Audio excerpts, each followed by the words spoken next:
Ever noticed how your relationships seem to play out the same way over and over again? Different faces, different names, but the same dynamic, the same kind of heartbreak, the same pattern of behavior, the partner who's emotionally distant, the friend who stabs you in the back, the boss who constantly undermines you, the relatives who undermine you, and you're left wondering, why me? Why always me? Most people chalk it up to bad luck.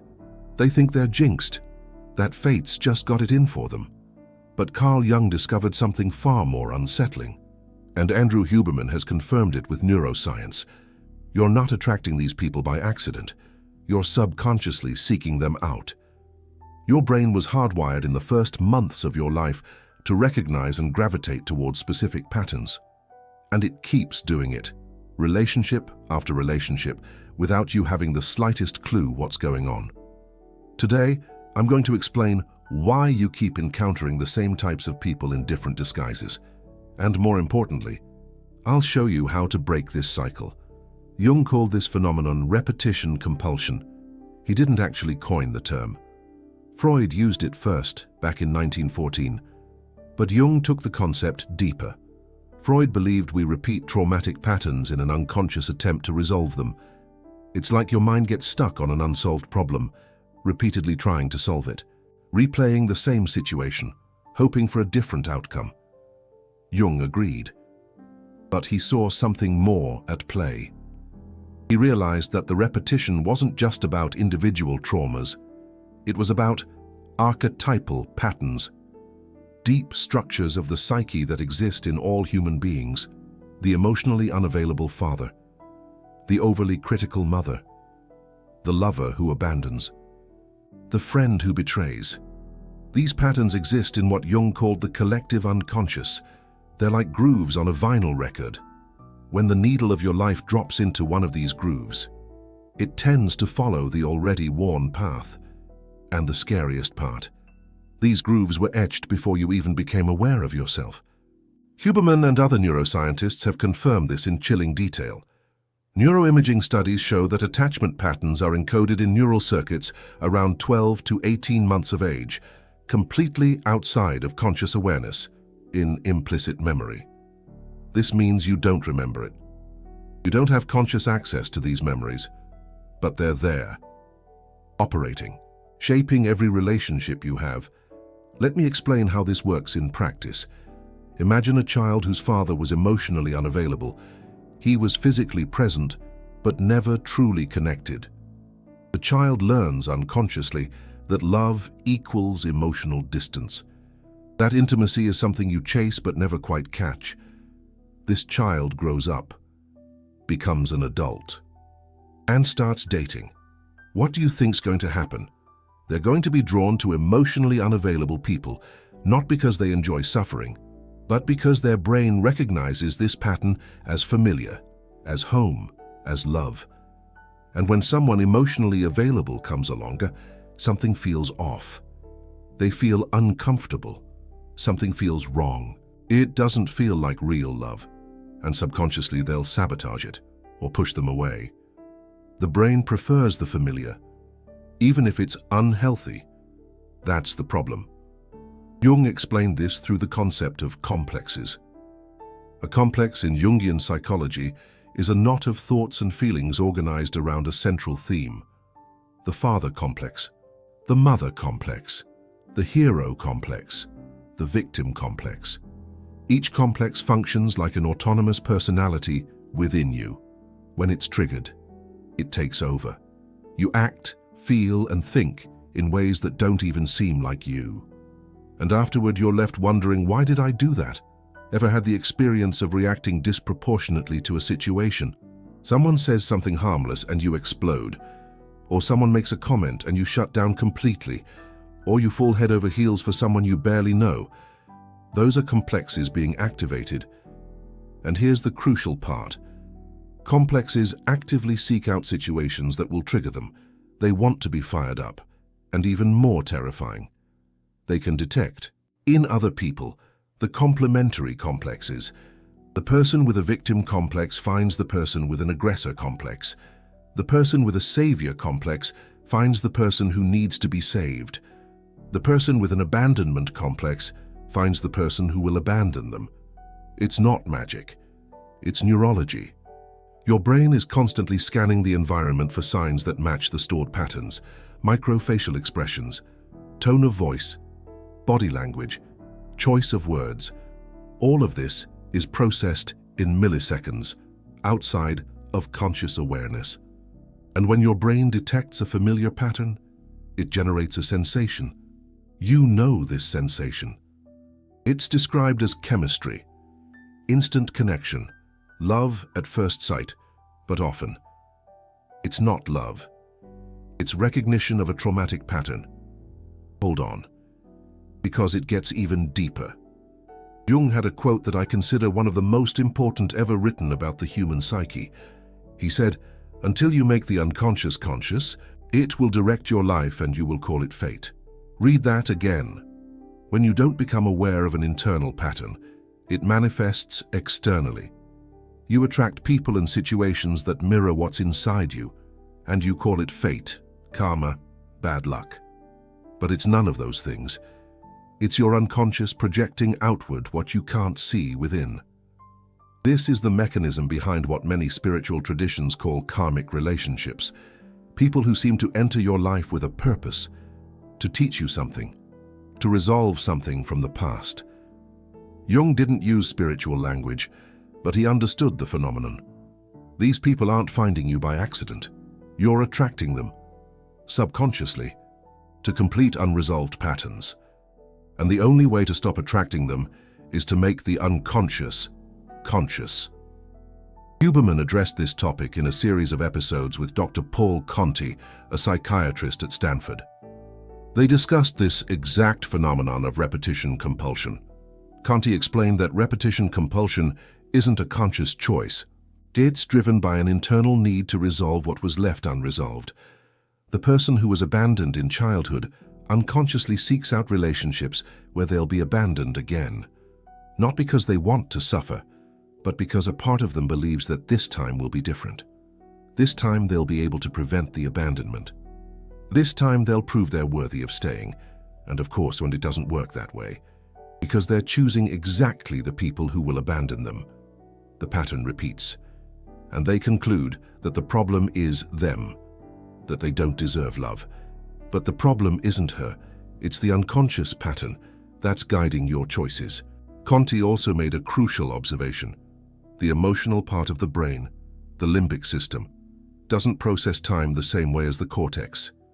For the limbic system, the trauma from 30 years ago is still happening. It's still present. It's still now. That's why the emotional reaction to certain triggers is so intense. It's not proportional to the current situation. It's proportional to the original trauma. The brain is reacting as if it's still that 2-year-old child who was abandoned or neglected or criticized.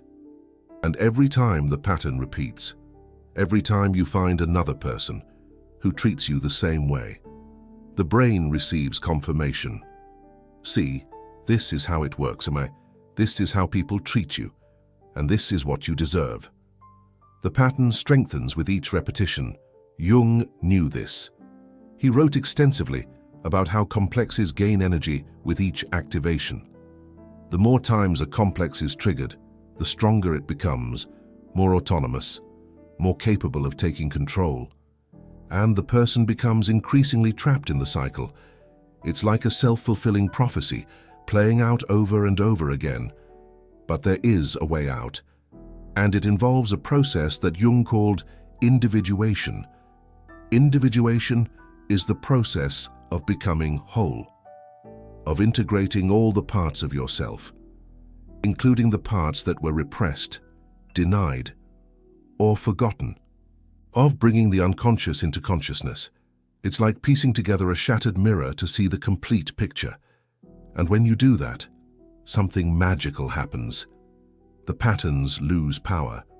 The complexes lose autonomy.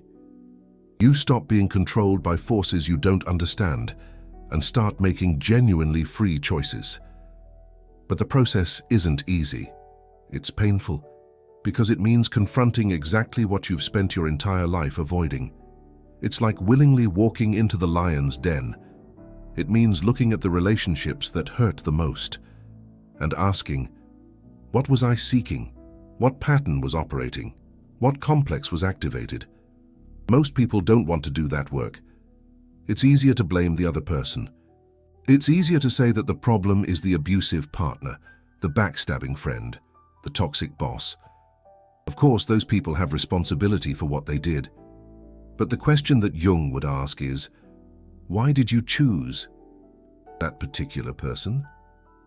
When you answer that question honestly, you start to find the patterns. And when you find the patterns, you can start to change them. It's like finally understanding the rules of a game you've been losing your whole life. Now let me show you how modern neuroscience validates this.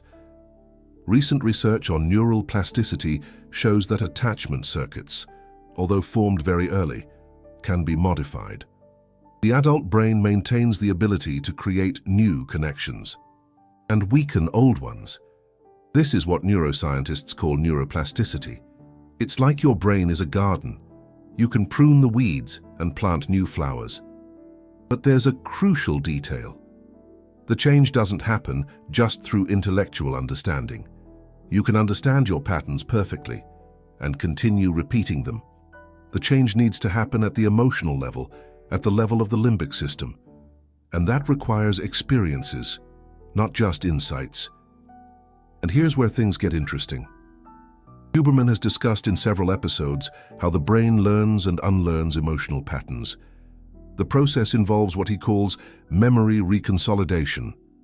When an emotional memory is activated, there's a window of time when it can be modified, new information can be integrated, and the memory can be reconsolidated differently.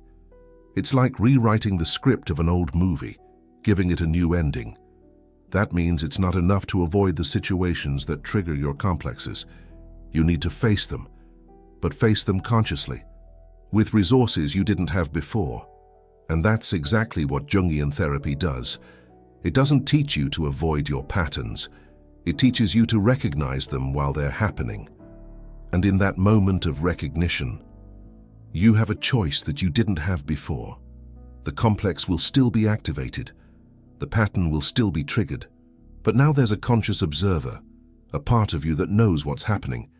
And that part can choose to respond differently. Over time, with repetition, the new response becomes stronger than the old one. The neural circuit changes, and you stop repeating the same pattern. It's like forging a new path through the forest. Eventually, the old path becomes overgrown and disappears. But here's what no one tells you. This process doesn't happen once and you're done. It's not like taking a pill and being cured. The deepest patterns take years to modify. And even after years of work, they can be reactivated in moments of stress. It's a marathon, not a sprint. Jung was honest about this. He said that individuation is the work of a lifetime. It's not a destination you reach, and it's a continuous process. But each step in that process gives you more freedom, more capacity for choice, less automatic repetition of the same patterns.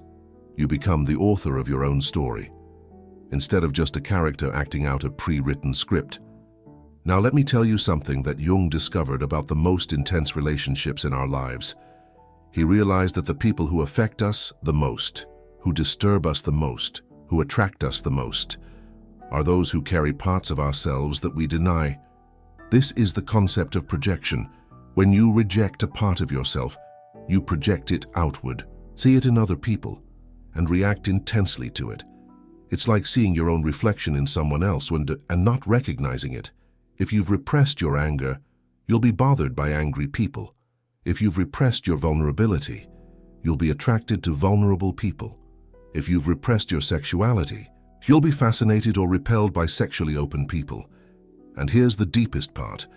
The person who attracts you irresistibly, that inexplicable chemistry, is often carrying your shadow, the parts of you that you don't accept. That's why these relationships are so intense, and it's not just about the other person. It's about you reconnecting with lost parts of yourself. It's a cosmic dance of self-discovery. Jung called this conjunctio, the union of opposites. And he saw romantic relationships as an opportunity for deep integration. But he also saw the danger. Because if you don't become aware of the projection, you get trapped in it. Addicted to the other person as if they were a drug. And the truth is, they are. From a neurological point of view, romantic love activates the same reward circuits as drugs like cocaine. Dopamine spikes. The brain goes into a state of obsession, and when the person pulls away, the withdrawal is real. Huberman and Anna Lemke have discussed this in episodes about dopamine. The cycle of desire and reward can create addiction. And emotional dependence on a person works exactly like substance dependence. It's like a roller coaster of highs and lows. Now imagine that combined with complexes and projection. You're addicted to someone who represents repressed parts of yourself. The intensity is almost unbearable. And when it ends, the pain is devastating. It's like the perfect storm of emotional chaos. But here's the good news. If you understand what's happening, you can use that intensity for growth.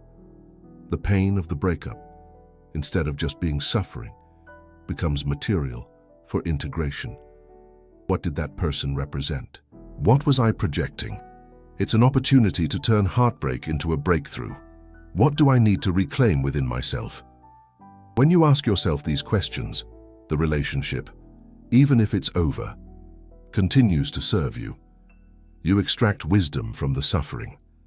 And next time, you attract from a more integrated place. Let me give you a concrete example.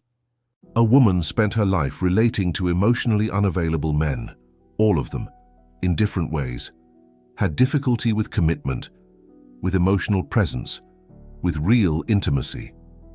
She entered Jungian therapy and began to investigate the pattern. She discovered that her father was exactly like that, physically present, emotionally absent. And she had learned, before the age of 2, that love meant absence. But she discovered something more. She herself had repressed her capacity for presence. She was afraid of intimacy. She had difficulty committing. She projected onto the men exactly what she didn't accept in herself. When she integrated this, when she recognized her own unavailability, something shifted. She stopped needing the other person to represent that part. She stopped being attracted to absence. The next relationship was different, not because she got lucky, but because she changed. That's the power of awareness. Carl Jung said something that sums it all up. Who looks outside, dreams. Who looks inside, awakens. While you look outside, blaming the people who hurt you, you're dreaming. You're in a repetitive cycle that seems like fate, but it's a pattern. When you look inside, investigating what in you attracts these patterns, you awaken. And in awakening, you gain freedom of choice. Now let me give you the practical protocol that unites Jung and Huberman. First step. Map out your repetitive relationships. Grab some paper and a pen. List the 5 most significant relationships in your life. Romantic, friendships, family, professional. Anyone who has marked you deeply. For each one, write, what was the main pattern? How did this person treat me? How did I feel in this relationship? Then, look for the common denominator. What do all these relationships have in common? It could be abandonment. It could be criticism. It could be control. It could be emotional distance. It could be intense drama. This common denominator is your pattern. And it's not about the others, it's about you. Second step. Identify the origin. Now think about your childhood. Who treated you this way? Where did you learn that this pattern was love, was normalcy, was what you deserved? It doesn't have to be a dramatic trauma. It can be something subtle. A mother who criticized because she wanted the best for you. A father who was present but disconnected. A sibling who competed and invalidated you. The pattern settled in early, and your brain coded it as familiar, as safe, even if it was painful. Third step. Recognize the complex. When you identify the pattern and its origin, you're mapping the complex. It could be the abandonment complex, the invalidation complex, and the rejection complex, and it doesn't matter the name. What's important is to recognize that there is an autonomous structure operating within you, and that this structure will continue to be activated. The difference is that now you know it exists. Fourth step, observe in real time. This is the most difficult step. When you're in a relationship or situation that activates the complex, try to observe what's happening. Note the sensations in your body. Note the automatic thoughts. Note the urge to react in habitual ways. Don't try to change anything at first. Just observe. Bring awareness to the automatic process over time. This observation creates a space, a moment of choice between the trigger and the reaction. And in that space, freedom exists. Fifth step, choose a different response. When you have the space, experiment with responding differently. If your pattern is to shut down, experiment with opening up. If your pattern is to chase, experiment with giving space. If your pattern is to attack, experiment with expressing vulnerability. The new response will seem strange, uncomfortable. Your brain will resist, but each time you choose differently, you're creating a new neural circuit, weakening the old one. Sixth step, seek support.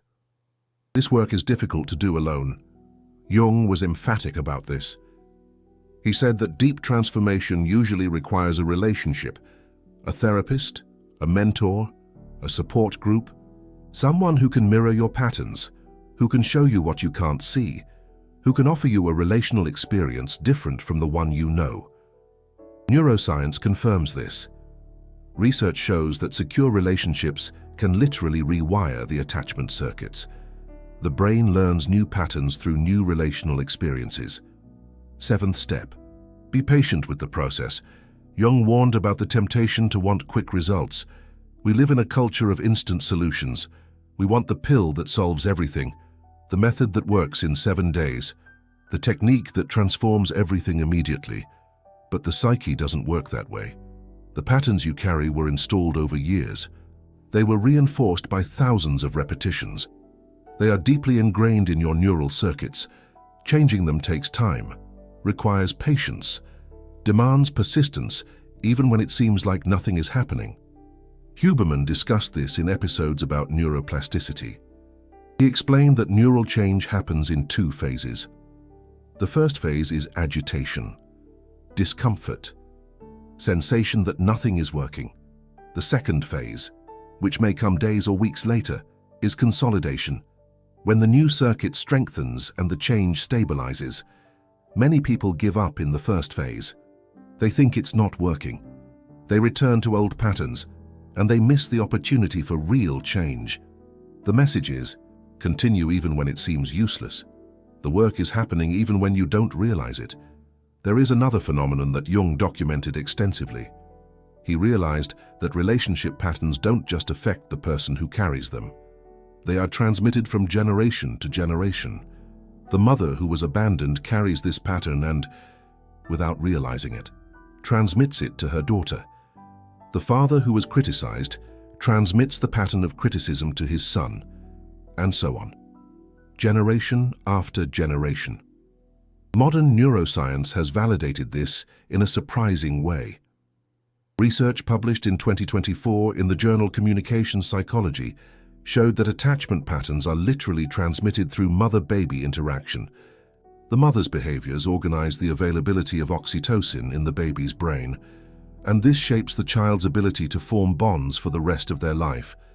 Even more impressively, these patterns can be transmitted to the next generation. What was experienced by your grandmother may be affecting your relationships today. Jung didn't have access to neuroimaging, but he intuited this. He spoke of the collective unconscious as a repository of experiences accumulated over generations, not just individual experiences, but experiences of the entire human species. The archetypes he mapped out, the father, the mother, the hero, the shadow, are structures we all carry within us, inherited, transmitted, operating outside of conscious awareness. This might sound despairing. If these patterns come from previous generations, how can I ever change them? But here's the good news. You can be the link that breaks the chain. When you do the work of integration, when you bring what was unconscious into conscious awareness, you're not just healing yourself. You're healing your lineage, interrupting the transmission, giving your children and grandchildren a chance to start differently. Jung saw this as sacred work, not just individual, but collective. Each person who integrates their shadow is contributing to the evolution of human consciousness. And neuroscience confirms this. Secure relationships can repair insecure attachment patterns, not just in the person receiving them, but in how they will relate to others. The cycle can be broken. Let me tell you another story that illustrates this perfectly. A man came from a family where anger was strictly forbidden. His father was violent, and the family's response was to repress all expression of anger. If you showed anger, you were punished. If you even felt angry, it was wrong. This man grew up completely unable to express healthy anger. But the anger didn't just disappear. It stayed bottled up inside and manifested in distorted ways as sarcasm, passive-aggressive criticism, seemingly inexplicable outbursts. And of course, he attracted exactly the kinds of people who triggered his anger. Partners who provoked him, bosses who disrespected him, friends who crossed his boundaries. When he started doing Jungian work, he discovered it wasn't a coincidence. His unconscious was bringing these people into his life to force a confrontation, so that he could finally deal with his repressed rage. The process was painful. He had to feel decades of accumulated anger. He had to learn to express it in healthy ways. He had to confront the family prohibition he had internalized, but when he did, his life changed dramatically. He stopped attracting provocateurs. He stopped accumulating resentment. He learned to set boundaries clearly and directly, and most importantly, he broke the cycle. His children grew up knowing that anger was a valid emotion, that it could be expressed without violence, that it didn't need to be repressed. That is the power of integration work. You heal yourself and you heal what comes after you. But there's something even deeper that I want to share. Jung realized that repetitive relationships have a purpose. They're not just problems to be solved, they're invitations to growth. Every person who enters your life carrying your pattern is an opportunity to see what you couldn't see before, to integrate what was separated, to become more whole. This shift in perspective changes everything. Instead of asking, "Why is this happening to me?" you ask, "What is this happening for?" And the answer, almost always, is to show you something about yourself that you haven't yet integrated. This kind of content, this depth of analysis that unites Jung and Huberman, isn't available just anywhere. Most channels just scratch the surface, repeat cliches, offer quick fixes that don't work. Here, each video represents hours of research, reading original texts, synthesizing neuroscience and deep psychology. If this content is making a difference in your life, consider clicking the Super Thanks button down below. It's not an obligation. It's a way for you to actively participate in this work, to say that you value depth, that you want to see more content like this. When you support, you're not just contributing to a channel. You're investing in knowledge that can transform lives, your own, and the lives of others who will find this content. Think of it as a positive cycle.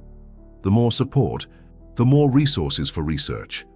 The more research, the more quality content. The more content, the more people being helped. Getting back to our main theme here. There's one last insight from Jung that I need to share. He realized that when you finally integrate a pattern, when it loses its power over you, something curious happens. You stop attracting those kinds of people. They simply stop appearing in your life. It's as if the universe recognizes that you've learned the lesson, that it no longer needs repetition, and new people start to appear. People who correspond to your new level of consciousness. This isn't magic. It's unconscious selection that has changed. You're emitting different signals, attracting different patterns, creating different realities. And the freedom that comes with this is indescribable. Relationships cease to be trauma repetition fields and become spaces of genuine growth, of real connection, of mature love. In the comments, I want to know, what's the pattern that repeats in your relationships? What kind of person do you keep attracting? Share it. Because when you articulate the pattern, it starts to lose its power, and you might discover that you're not alone, that others are living the same cycle. And if you've made it this far, if you've watched until the end, that in itself is significant. Your unconscious brought you to this content for a reason. Something within you is ready for this change. The question is, will you act on it? Jung said something that sums it all up. Until you make the unconscious conscious, it will direct your life and you will call it fate. It's time to stop calling it fate. It's time to take the reins, Mray. I'll see you in the next video. And pay attention to who you are attracting.